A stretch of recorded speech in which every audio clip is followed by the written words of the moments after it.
জনসচেতনমূলক post. এই পোস্টটা আপনার প্রয়োজন, কারণ হচ্ছে আপনার এনআইডি কার্ড দিয়ে কয়টা সিম কার্ড কিনেছেন মোবাইলে সেটা কিন্তু আপনি নিজেও জানেন না। যদি 10টার অধিক হয়ে যায়, ইদানিং কিন্তু সরকার 10টার অধিক হয়ে গেলে কিন্তু অন্যান্য সিম গুলা বন্ধ করে দিচ্ছে।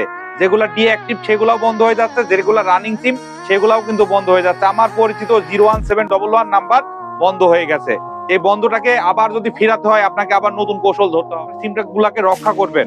আপনার এনআইডি কার্ড আছে, এনআইডি কার্ডের লাস্ট 4টা ডিজিট *16001 হ্যাশ দিয়ে ডায়াল করলেই দেখবেন যে একটা নোটিফিকেশন আসছে। ওই নোটিফিকেশনের 4টা এই যে এনআইডি কার্ড, এই এনআইডি কার্ডের লাস্ট যে 4টা ডিজিট আছে, সেই 4টা ডিজিট আপনাকে ওখানে দিলে পারে আপনাকে দেখাই দিবে আপনার এই এনআইডি কার্ডের মাধ্যমে কয়টা সিম আপনি তুলেছেন।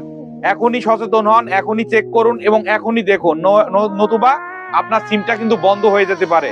আপনার অনাকাঙ্ক্ষিত ভাবে যদি বন্ধ হয়ে যায়, এই সিমটাকে আবার নতুন করে নগদীকরণ করতে হলে, নতুন ভাবে তুলতে হলে কিন্তু আপনাকে অনেক ঝুঁকি ঝামেলা সামলাতে হবে। আপনি ওই ঝামেলার ভিতরে যাওয়ার দরকার নাই। আপনাকে সুন্দরভাবে চেক করে সিম থাকে সেগুলা কাস্টমার কেয়ারে যাবেন, গিয়ে বন্ধ করে দেবেন। এটাই আপনার